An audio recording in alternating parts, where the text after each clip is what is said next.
அருணுக்கும் அஞ்சலிக்கும் இப்பதான் புதுசா கல்யாணம் நடந்திருக்கு. அஞ்சலி மாமியார் வீட்டுக்கு வந்ததுக்கு அப்புறம் அந்த குடும்பத்தோட நிலை ரொம்பவே அழகா மாறி போயிடுது. எல்லா வேலையும் அன்போடு செஞ்சு பக்கத்துல இருக்கவங்கள மரியாதையோட நடத்தின்னு வாழ்க்கைய மகிழ்ச்சியா நடத்திட்டு இருக்கா அஞ்சலி. ஆனா கல்யாணமான 15வது நாள்ல மாமியார் சகுந்தலா மருமகள் கிட்ட, அம்மாடி மருமகளே, நம்ம 16வது நாள் பண்டிகை கொண்டாட போறோம் இல்லையா, அதனால உங்க வீட்டுல இருக்கவங்களுக்கும் வர சொல்லி போன் பண்ணி சொல்லிருக்கேன். அவங்களும் வரேன்னு சொல்லிருக்காங்க. அப்படியே அத்தை, சரிங்க அத்தை. 16வது நாள் பண்டிகை கொண்டாடுறத பத்தி எங்க வீட்டுல ஒரு வழக்கம் இருக்கு. அதாவது ஒரு பசுமாட்டை வாங்கிட்டு வந்து அத கோமாதாவா வச்சு வழிபட ஆரம்பிப்பாங்க. அதுக்கப்புறம் அத நம்ம வீட்லயே வச்சு பாதுகாத்துக்கணும். முதல்ல மாமியார் பசுமாட்டை கொண்டு வரதா சொல்லவும், அத இந்த வீட்டுல வச்சு வளர்க்கறதுக்கு இடம் இல்லையேன்னு யோசிச்சுட்டு இருக்காங்க. அதுக்கப்புறமா அது அவங்க குடும்ப வழக்கம்னு சொன்னதுனால இப்படி சொல்றாங்க. சரிம்மா, ஓ இஷ்டம், நீயே அத கவனமா பாத்துக்க. அஞ்சலியும் இதுக்கு சரின்னு சொல்லிட்டு அதுக்கப்புறம் கணவனான அருண் கிட்ட சொல்லி 2 பேரும் சேர்ந்து பசுமாடு வாங்க சந்தைக்கு போறாங்க. சந்தைக்கு நிறைய பசுமாடு கொண்டு வருவாங்க அஞ்சலி. அத நம்ம போய் குறைஞ்ச விலைக்கு வாங்கிடலாம். ஆனா பசு பால் கொடுக்குமே, அப்புறம் ஏன் சந்தையில விக்கணும்? அதுக்கு நிறைய காரணம் இருக்கும். நம்மளுக்கு எப்படி பசு தேவைப்படுதோ அது மாதிரி பசு வச்சிருக்கவங்களுக்கு பணம் தேவைப்படலையா, அதனாலதான் பசு பால் கொடுத்தாலும் அதை எடுத்துட்டு வந்து சந்தையில அப்படி வித்துட்டு இருக்காங்க. ஒவ்வொருத்தவங்களுக்கும் ஒவ்வொரு தேவை. இப்படி அஞ்சலியும் அருணும் பேசிக்கிட்டே சந்தைக்கு வந்து சேர்றாங்க. அங்க நிறைய பசுக்கள் இருக்கு. அதுல ஒரு பசுமாட்டு பாக்குறா அஞ்சலி. அந்த பசுமாட்டோட விலைய பத்தி கேட்டுட்டு அதுக்கப்புறம் அந்த பசுவை வாங்கிட்டு வீட்டுக்கு வந்து சேர்றாங்க அருணும் அஞ்சலியும். அன்னைக்கு ஃபுல்லா அந்த பசு வீட்டுக்கு வெளியிலே நிக்குது. அதுக்கப்புறம் அடுத்த நாள் காலையில பசுவுக்கு அலங்காரம் பண்ணி பூஜைகள் செய்யலான்னு காலையில 5 மணிக்கே அஞ்சலி பசு பக்கத்துல போறா. ஆனா பசுவை பார்த்து அவ ஆச்சரியப்படுறா. ஏன்னா அந்த பசுவோட உடல் முழுதும் தங்கத்தால இருக்கு. பசு சாணம் கூட தங்கத்திலேயே இருக்கு. நான் பாக்குறது கனவா நிஜமா? இப்படி இவ மனசுக்குள்ள நினைச்சிட்டு இருக்கும் போதே அங்க இருக்க பசு பேச ஆரம்பிக்குது. என்ன ஆச்சரியமா இருக்கா? நான் ஒரு மாய தங்க பசு. சாபத்தினால இந்த பூமிக்கு வந்திருக்கேன். கொஞ்ச நாள்ல சாபம் முடிஞ்சதும் பூமியை விட்டு போயிடுவேன். திடீர்னு இந்த பசு பேசுறத கேட்டு அஞ்சலி அதிர்ச்சி அடைகிறா. என்னது இது? ஆச்சரியமா இருக்கு. பசு, நீ எப்படி பேசுற? அப்புறம் உன் உடம்பு ஃபுல்லா எப்படி தங்கமா இருக்கு? உன் சாணம் கூட தங்கத்துலதான் இருக்கு. இதெல்லாம் வித்தா பணம் கிடைக்குமா? அஞ்சலி இப்படி பேச பேச அதை கேட்ட பசு அமைதி ஆயிடுது. மறுபடியும் பசு சாதாரணமா மாறிடுது. ஆனா அதோட சாணம் மட்டும் இன்னும் தங்கமாவே இருக்கு. இத பார்த்த அஞ்சலி, என்ன பசு, நீ திடீர்னு பயங்கரமா மேஜிக்கெல்லாம் பண்ற, மறுபடியும் நீ சாதாரணமா மாறிட்ட, என்ன இது? இதெல்லாம் நம்பவே முடியல. அப்ப அந்த இடத்துக்கு அஞ்சலியோட அம்மா தாயம்மா வர்றாங்க. அஞ்சலி, நல்லா இருக்கியா? என்னம்மா பசுகிட்ட நின்னு பேசிட்டு இருக்க? போய் பூஜைக்கான வேலையை பாரு, போமா. அவங்க அப்படி சொல்லிட்டு போனதும் அஞ்சலி பசுவுக்கு அலங்காரம் பண்றா. அதுக்கப்புறம் எல்லாரும் சேர்ந்து பசுவுக்கு பூஜை பண்ணி அந்த பண்டிகையை கொண்டாடுறாங்க. அதுக்கப்புறம் எல்லாரும் ஒன்னா உட்காந்து கதை பேசிட்டு இருக்காங்க. ஆனா அஞ்சலி மட்டும் நடந்ததை பத்தி யோசிச்சுட்டு இருக்கா. அப்படியே அந்த நாள் முடியுது. அடுத்த நாள் காலையில 5 மணிக்கு முன்னாலே அஞ்சலி எந்திரிச்சு அந்த பசுவை பார்க்க போறா. ஆனா பசு அப்ப சாதாரணமா தான் இருக்கு. அத பாத்துக்கிட்டே இருக்கா அஞ்சலி. அப்ப திடீர்னு 5 மணி ஆகவும் பசு தங்கமா மாறிடுது. அத பார்த்து அஞ்சலி மறுபடியும் அதிர்ச்சி அடைகிறா. அப்ப பசு, நான் தினமும் காலையில 5 மணிக்கு சரியா தங்க பசுவா மாறிடுவேன். அதுக்கப்புறம் 10 நிமிஷம் மட்டும்தான் நான் தங்க பசுவா இருப்பேன். அதுக்கப்புறம் நான் சாதாரண நிலைக்கு மாறிடுவேன். இன்னும் கொஞ்ச நேரத்துல நான் சாதாரண பசுவா மாறிடுவேன். இதுதான் என்னோட சாபம், தெரியுமா உனக்கு? சரி, அந்த நேரத்துல நீ போட்ட தங்க சாணத்தை நான் விக்கலாமா, இல்ல மறுபடியும் அது வெறும் சாணமாவே போயிடுமா? அப்படிலாம் எதுவும் நடக்காது. ஆனா நீதான் கொஞ்ச நாளைக்கு அப்புறம் இங்க இருந்து போயிடுவேன்னு சொல்றியே, அதான் எனக்கு கஷ்டமா இருக்கு. நான் போயிடுவேன், நீ வருத்தப்படுறியா? ஏன் நான் தங்கம் குடுக்காம போயிடுவேன்னா, இல்ல உண்மையாவே என் மேல அன்பா இருக்கியா? எனக்கு பசுமாடுனா ரொம்ப பிடிக்கும். பசுக்களை வளர்க்கறதும் ரொம்ப பிடிக்கும். நீ தங்கம் கொடுத்தாலும் குடுக்கலனாலும் நீ என் கூட இருந்தா நான் ரொம்ப சந்தோஷமா இருப்பேன். நீ என் கூடவே இருக்கலாம்ல. இப்படி அஞ்சலி பேசிட்டே இருக்கும் போதே அந்த பசு சாதாரண பசுவா மாறிடுது. அதுக்கப்புறம் அந்த தங்க சாணத்தை எடுத்துக்கிட்டு அங்கிருந்து அஞ்சலி போயிடுறா.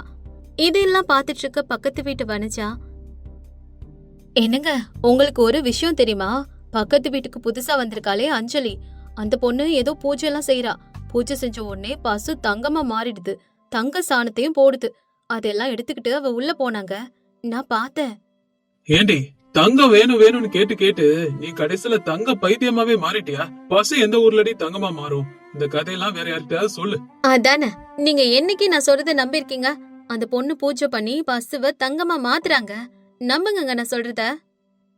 ஏய், தேவையில்லாம பேசி டைம் வேஸ்ட் பண்ணாதடி, கிளம்புடி. அப்படி அவர் சொல்லிட்டு போகவும் வனஜா மட்டும் அஞ்சலி கிட்ட இத பத்தி கண்டிப்பா தெரிஞ்சுக்கணும்னு நட்பா பழக ஆரம்பிக்கிறா. அவங்களோட ஃப்ரெண்ட்ஷிப் நாளுக்கு நாள் வளருது. அப்போ ஒரு நாள், நாளைக்கு காலையில 5 மணிக்கு நீங்க வீட்டுக்கு வா, நான் உனக்கு ஒரு அதிசயத்தை காட்டுறேன்னு சொல்றா அஞ்சலி. இதை கேட்டது வனஜா மனசுக்குள்ள, இதுக்காக தானே நான் இத்தனை நாள் காத்திருந்தேன். நீ காட்ட போற அதிசயம் என்னன்னு தான் எனக்கு தெரியுமே அப்படின்னு நினைச்சுக்கிட்டு அஞ்சலி கிட்ட நான் நாளைக்கு கண்டிப்பா வரேன்னு சொல்றா. ஆமா, அப்படி என்ன அதிசயத்தை எனக்கு காட்ட போற சொல்லு. ஆமா, அந்த விஷயத்த பத்தி எங்க வீட்டுல இருக்க யாருக்குமே தெரியாது. உனக்கு தான் முதல்ல சொல்ல போறேன். அதனால மறந்துடாம வா. அப்படி அஞ்சலி சொல்லவும் வனஜாவும் சரின்னு சொல்லிட்டு போயிடுறா. அடுத்த நாள் காலையில 5 மணிக்கு வனஜா அஞ்சலி வீட்டுக்கு வர்றா. அப்ப அஞ்சலி வனஜாவ அவங்க வீட்டு பசு கிட்ட கூட்டிட்டு போறா. அப்ப பசு தங்கமா மாறுறதையும் பசு பேசுறதையும் பார்த்து வனஜா ரொம்பவே ஆச்சரியப்படுறா. அதுக்கப்புறம் கொஞ்ச நேரத்திலே பசு சாதாரணமா மாறிடுது.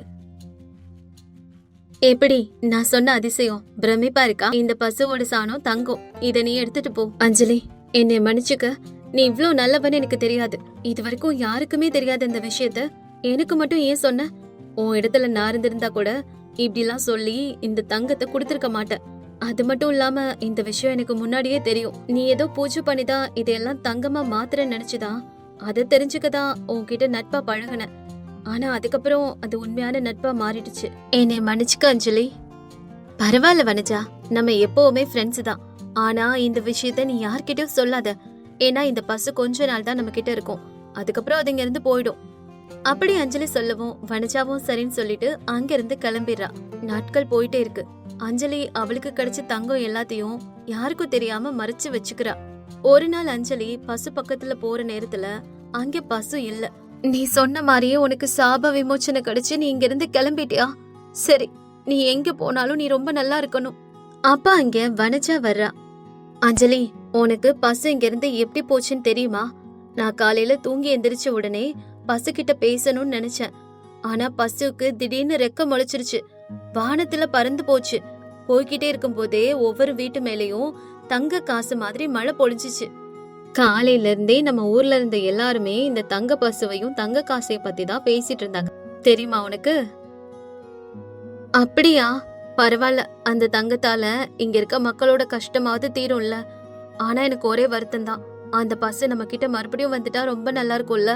அப்படி அஞ்சலி சொல்லிட்டே இருக்கும் போதே பசு மறுபடியும் பறந்தபடியே வானத்துல இருந்து கீழே வருது. என்ன காணும்னு நீங்க தேடினீங்களா? உங்களை விட்டு போறதுல எனக்கு விருப்பம் இல்ல.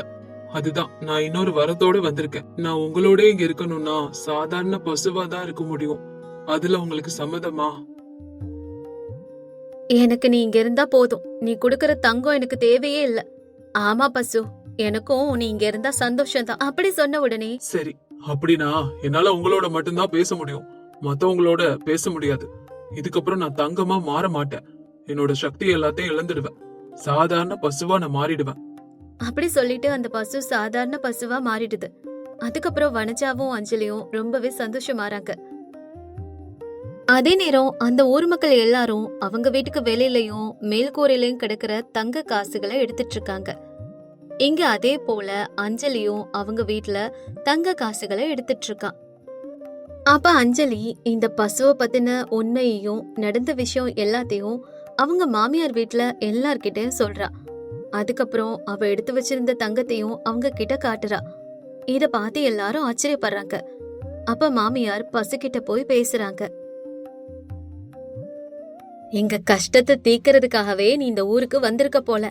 எங்க குடும்பத்துக்கு மட்டும் இல்ல, இந்த ஊர்ல இருக்க எல்லாரோட கஷ்டத்தையும் நீ தீர்த்துட்ட. உனக்கு ரொம்ப ரொம்ப நன்றி.